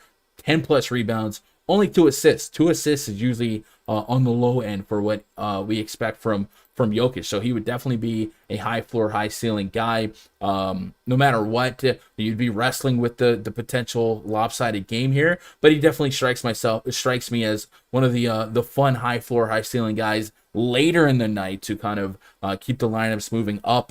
Dejounte Murray, 7,900 on FanDuel, 7K. He did garner some decent ownership on night one. And then Lonnie Walker had one of those, hey, I'm Lonnie Walker games where he put up a ridiculous fantasy night. 34.5 fantasy points at 4K. Shot 6 for 17, 6 rebounds, 3 assists, a block and a steal. I don't think I'm chasing that there, but it is something to keep in mind as we progress in the season.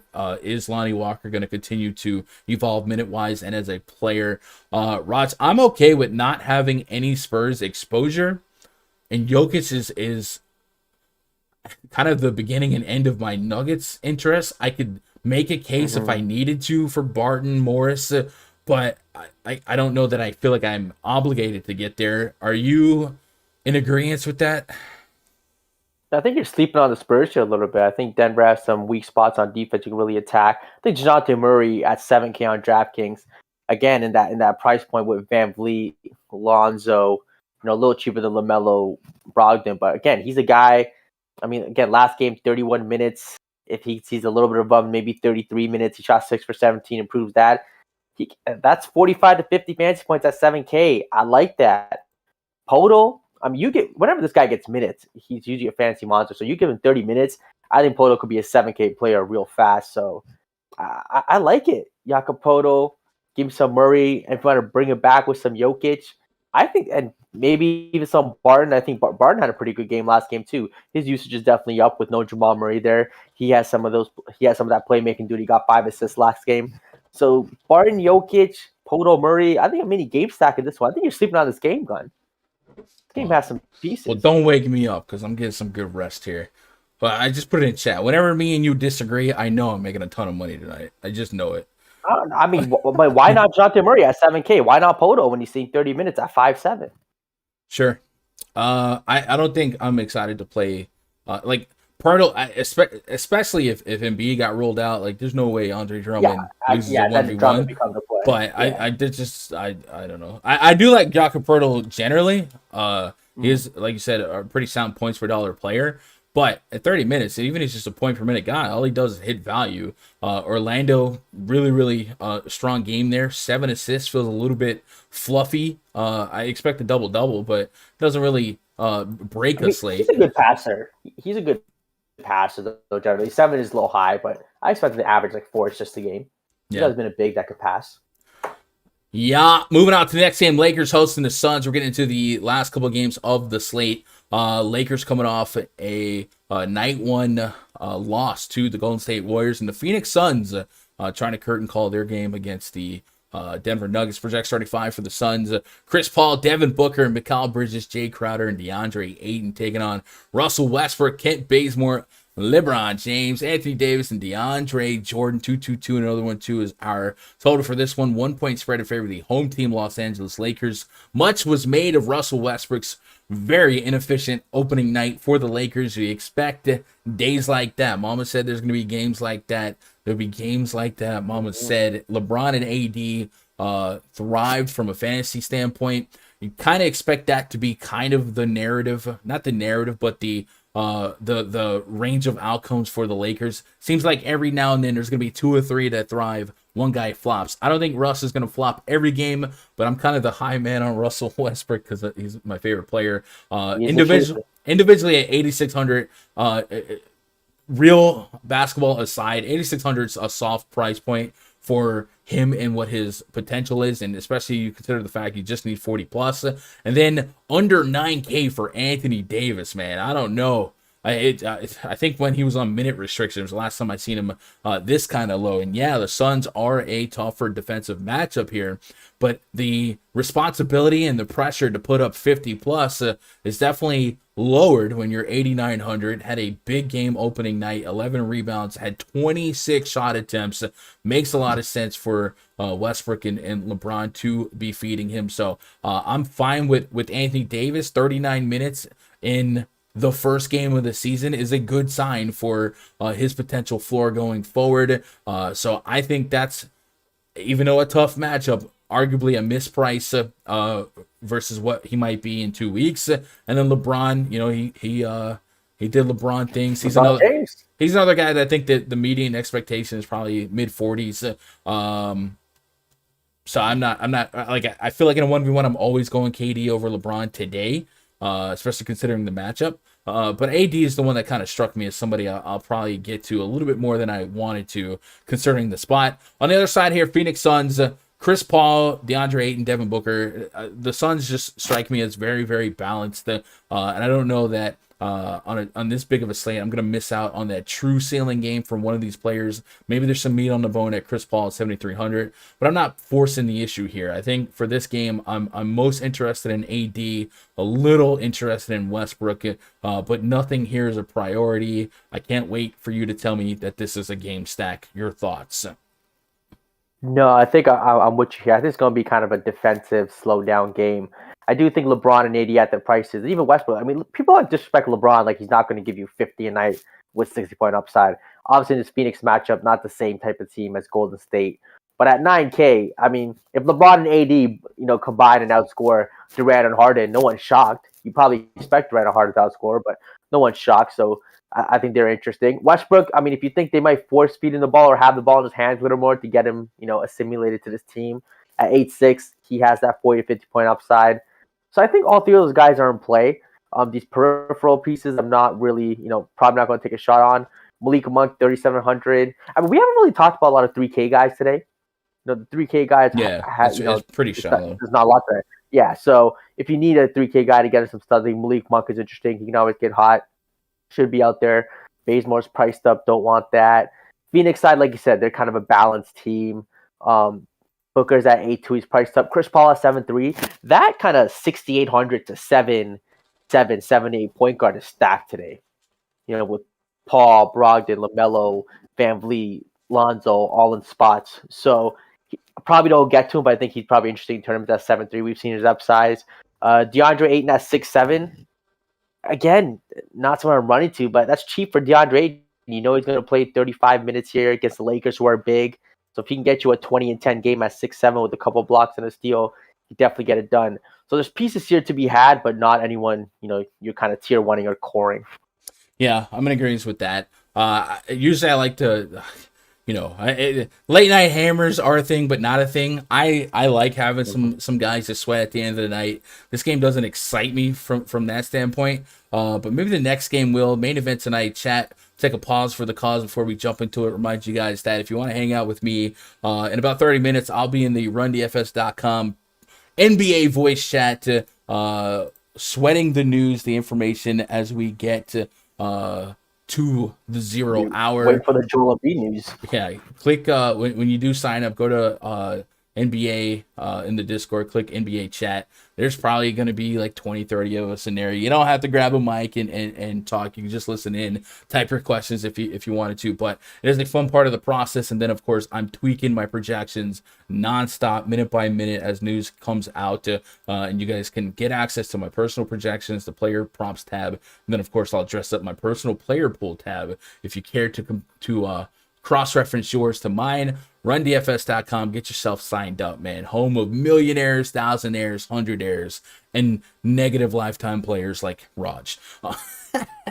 I love slipping in the punches. Man. Also twitter.com/Gundecker if you're there. Where we at on likes, man? We had 37 likes, 115 concurrent viewers. Let's get it up there, chat. Bro, let's get it up there. Let's get to at least 60 likes. Yeah, 60 would be really nice. And then, like I said, likes. that 6K goal. If y'all real one. Oh, 69. No one else. And then we start squid gaming everyone that thumbs down. Oh yeah, 69 likes is a wrap. Utah Jazz at the Sacramento Kings. The main event tonight. Project starting 5 for the Jazz. Mike Conley, Donovan Mitchell, Bojan Bogdanovic, Royce O'Neal, Rudy Gobert taking on De'Aaron Fox, Tyrese Halliburton. Michael Jordan wishes. My boy hit the bar. I have him in 3 of my fantasy teams. I literally just fell into him. I look at this one, I'm like, what? Harrison okay, Barnes. That's you. Mo, how could you be so heartless? And Rashawn Holmes, Kings, of course, life without Marvin Bagley. Harrison Barnes went nuclear, bananas. Former number 1 overranked high school player, went to UNC as a number 1 ranked college guy. We got 226.5 total, 6.5 point spread in favor of the visiting Utah Jazz. So the Jazz, people sleep on their propensity to chuck threes. The Kings come into this season as I believe the worst defense in basketball. Didn't make a lot of strides forward. If Mo Harkless can't go, he does have a Q tag on him. You might see Barnes stretch out to the 4. You might see a guy like Buddy Hield get into the mix. And you might see some weird stuff happen. One thing I did like from opening night was Rashawn Holmes. Points per minute, he is kind of a grinder. But I don't like testing the defensive player of the millennium, Rudy Gobert, if I can help it. So I'm going to taper my expectations on him. The greatest defensive player of all time. Yeah. So Gobert around AK on both sides. He's a guy that can get you that late night hammer double for sure. Bojan Bogdanovic strikes me as a fun play at 5'4", 5'6". Maybe I wish like a Clarkson or an Ingles were out to kind of feel better about his minutes and his potential here. But the Jazz, kind of like the Suns, they strike me as somewhat balanced, but I do think against the Kings, somebody can rise up and thrive. And then on the Kings side, De'Aaron Fox is 8,500 on FanDuel, 8,400 on DK. Yeah, there's a lot of guys 7K or less that I like a little bit more points per dollar. But, if you are a sucker for the late night movement there, I do like Fox's potential. And then I don't know about you guys, who am I? Who am I, right? I don't know that I expect Harrison Barnes to score 36 real points a game, shoot 8 for 11 from behind the arc. I doubt that I expect him to score 120 plus real points against the Utah Jazz. So if he's not going to score 30 points, who makes up the scoring? You might look at De'Aaron Fox picking up some of the pieces. Tyrese Halliburton. I think Fox, Halliburton, and Buddy Hield are going to be an annoying trio to kind of get right going down into the stretch. But Fox is probably the guy that I like the most day in and day out, just because he doesn't necessarily need 30 real points. He can kind of fill the stat sheet. He had 5 rebounds, 8 assists in that game against the Blazers. So I'm fine with some Fox exposure in tournaments, not getting aggressive with it, but he is a name that I'm pulling away from this game. And then Rudy Gobert. Those are 2 names I like the most here. You can make cases as you get deeper and deeper. Jordan Clarkson, if you got him closer to 30 minutes, I do think 5K on FanDuel is a welcoming price point. And then, like I said, Joe Ingles, Bojan Bogdanovic, all guys I could see hitting at their price point respectively. How often are they going to blow 30 fantasy points out of the water, which is kind of like the baseline for what we require at 5-ish K. That's up to you to kind of like to meditate through. But last game of the slate, Raj, anybody from this game you feel like you're going to throw in just for a little extra excitement at the end of the night? I feel like for me it's Gobert and Fox. Yeah, I'm with you on Fox. I think Fox is the guy who can play every slate because of his upside. He's just not a team you want to target. This Utah team is not Portland, so I don't think Fox and Barnes are going to have, as easy of a time kind of scoring and, getting those peripherals. So not something you would target, but like you said, late night hammer if you really want. Fox, I do think Barnes, he's going to be second on this team in usage. Stop it. Yeah, he really Literally stop it. He literally That is is. like I don't think he. I think there's gonna be games where he Who else thrives. on Sacramento? What do Who you else on Sacramento mean? take use for him? I'm just saying, how is he not second? Do you know How is what he not usage second? even means? Good God, Yes, Raj. what's the usage? That's one of It's the second. dumbest takes I've ever heard. He literally has the second highest usage on the team. After night one, sure, but Darren Fox, Tyrese Halliburton, Buddy Hield, these are shot chuckers. Halliburton and Buddy Hield are not going to have a higher usage than Harrison Barnes. Harrison Barnes does more on court one. He has actually way more hurting my brain right now. Stop it! Literally stop Barnes, it. Fox. On the Utah side, I mean, probably no one. I mean, I guess Mitchell at 8,700 really well, but there's guys that guard I like more. Rudy Gobert, sure, could he have an upside 2020 spot? But again, not someone I'm running to. All right. My brain hurts. One of the things that, let me see, team metrics. Let's go look at last year. I'm not going to adjust for this year just yet. But blocks per game allowed is something I'm very interested in looking for a guy like Rudy Gobert. Sacramento was middle of the pack in blocks per game allowed, 5. Yeah, it could be a good block spot here for Gobert to beef up that Fanduel score as well. And then revenge game, Hassan Whiteside. He's too expensive for me to really get behind, but maybe you see him hit the court. And if Mo Harkless is out, it would probably raise that minute floor for Barnes even more. I got him at 35 minutes as it is.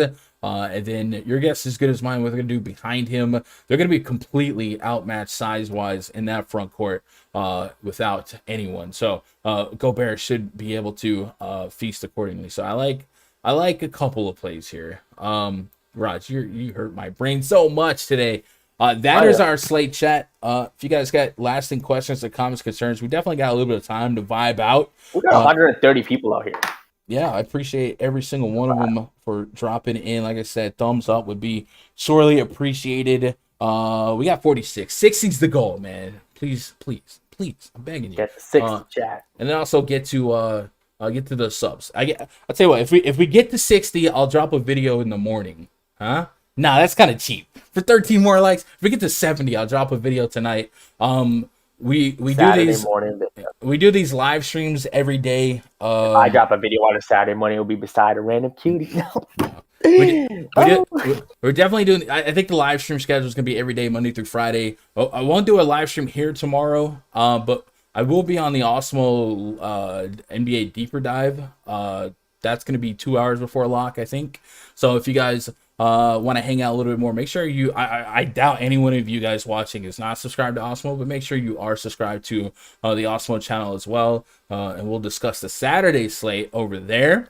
But yeah, let's get those questions, those thoughts, those hot takes in here, chat, and we'll revisit anything that you guys had some queries on. No news drop while we were live. Obviously the news the most important news of this slate is going to be Joel Embiid and his status. It seems like we're just going to go ahead and prepare for Bradley Beal to be out.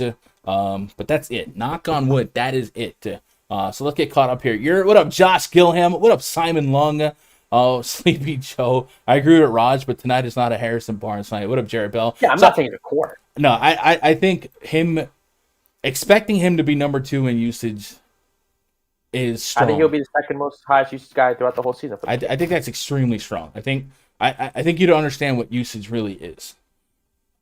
Barnes will have those type of games once every month. Yeah, there's still plenty of shot chuckers, and then Rashawn Holmes represents a lot of run and gun in that front court. What up, Mark Antonio? RJ Barrett gonna ball him with that. What up, Giuliano? What's up, buddy? I haven't seen some of you guys coming out the woodworks, man. It's like coming back to school. What do I need to play? Oh yeah.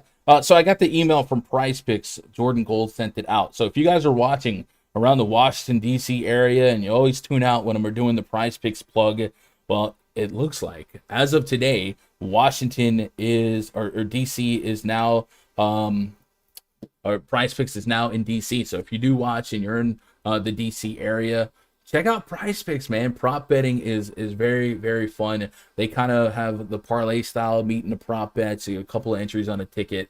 Like we said, if you use code Gundacker when you sign up, you'll get double your first deposit up to $100, and they shoot me a little love once a month. So it's a good way to support me without open up the old wallet there.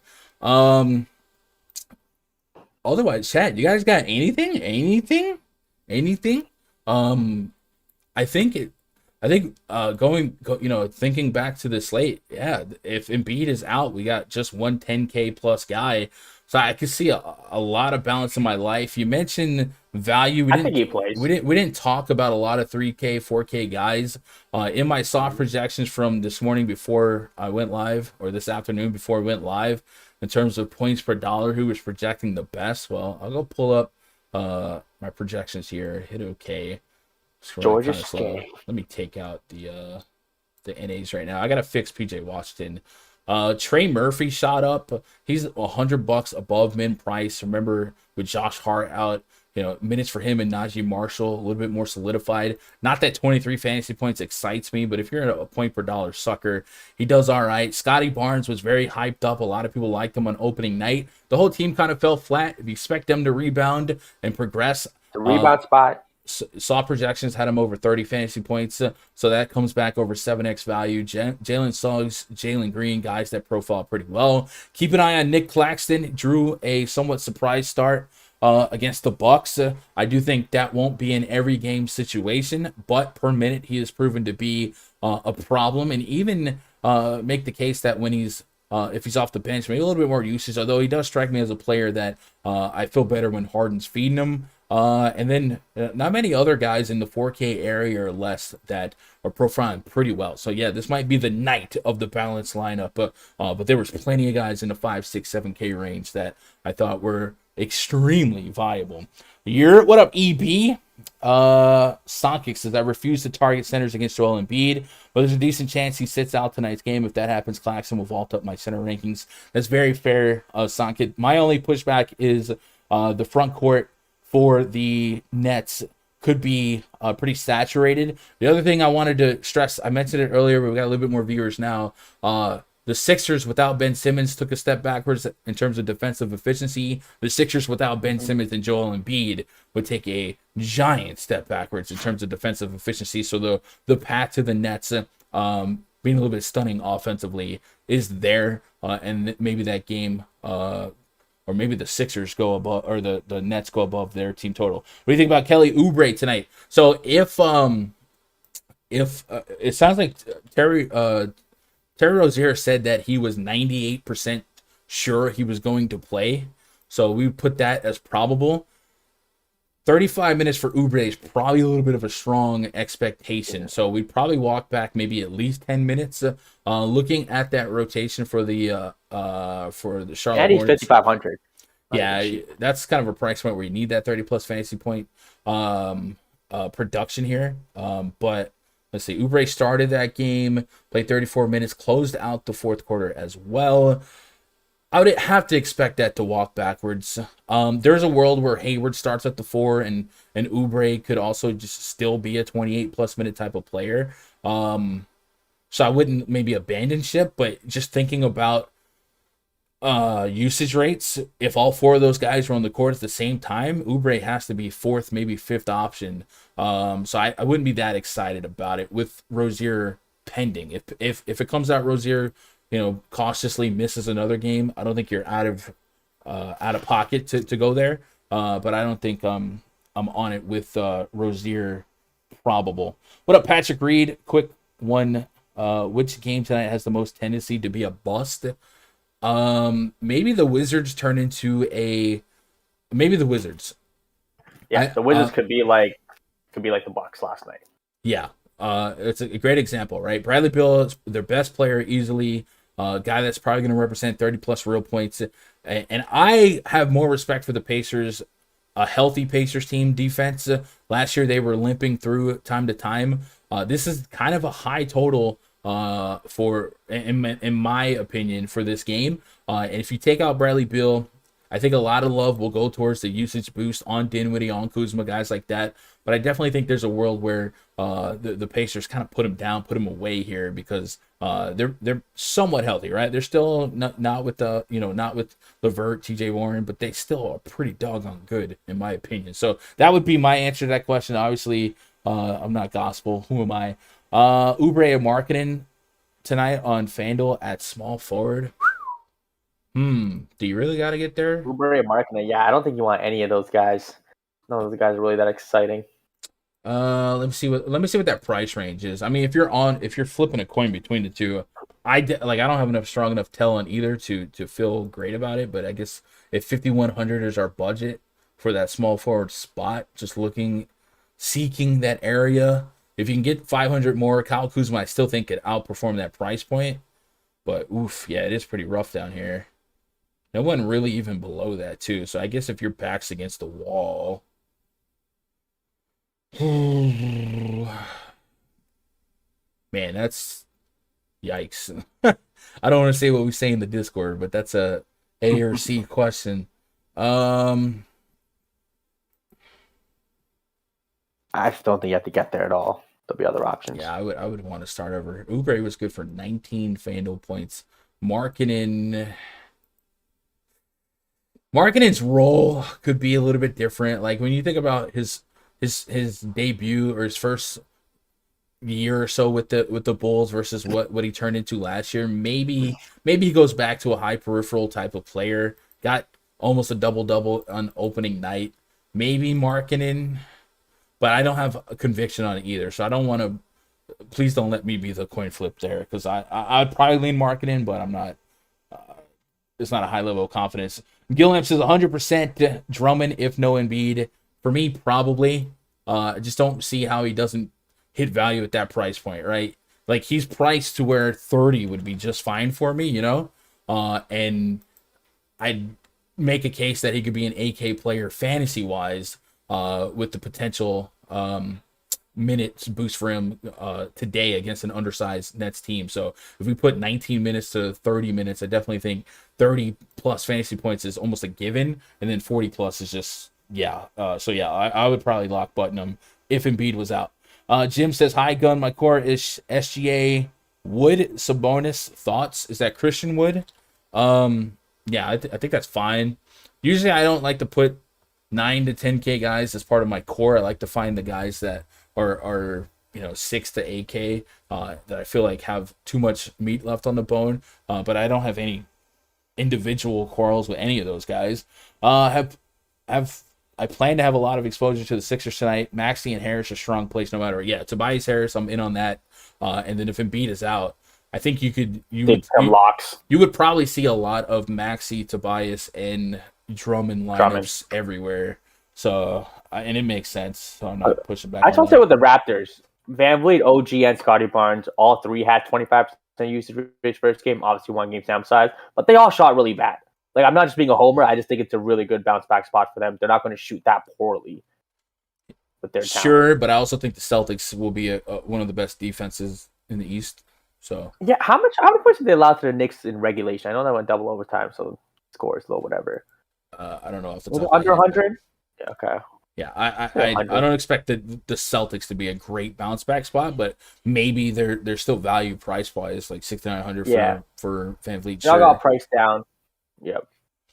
Anything else, chat? You guys good? Or you're vibing? Twitter.com/Gundecker. If you got anything else for me, Raj, if you had to lock in 3 players, if Joel Embiid is in, if you lock in 3 players, who are they going to be?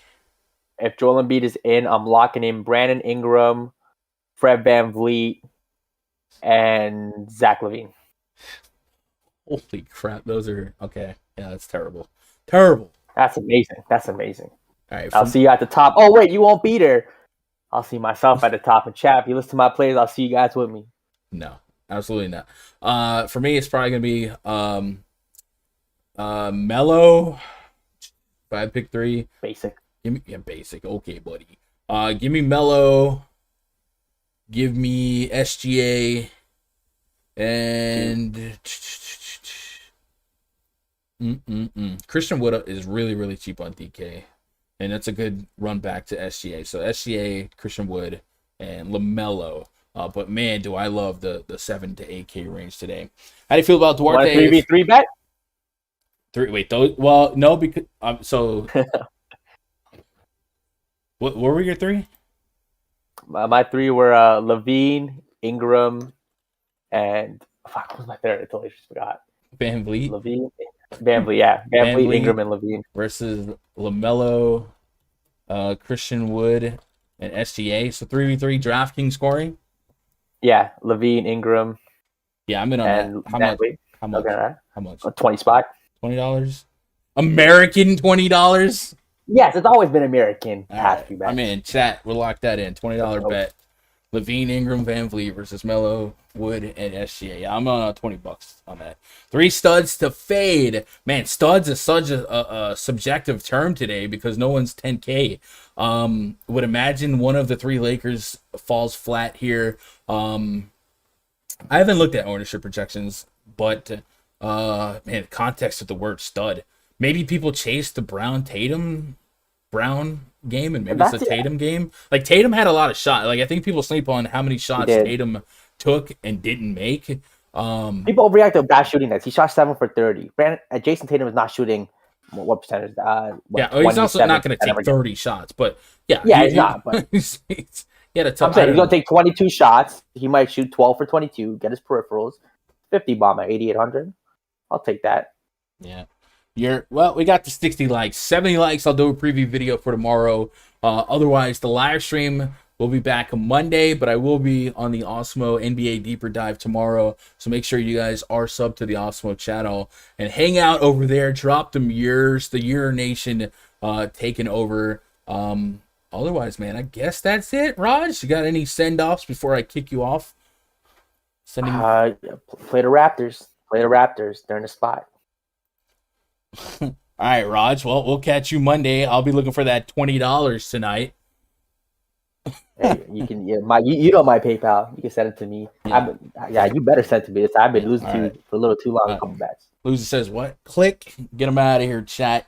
Chat, man. I can't tell you how much I appreciate you guys hanging out with me. Yet again, we're definitely getting back to those big views that we usually get for NBA. I will be in the RunDFS.com NBA VIP Discord in about 12 minutes, man. I'm probably going to go grab a drink, maybe a banana, some yogurt, something like that. And then we'll hang out and chop up the plays. Go to RunDFS.com. Get yourself signed up. Try a week pass, man. It'll get you access to the NFL spreadsheet for the weekend as well, man. You guys are absolutely the best. Hit that thumbs up for the road. Double check that subscribe button, man. I appreciate you making part of my day. Be part of your day. I hope you absolutely crush it tonight. I love you guys. Good luck. God bless. And go win some money.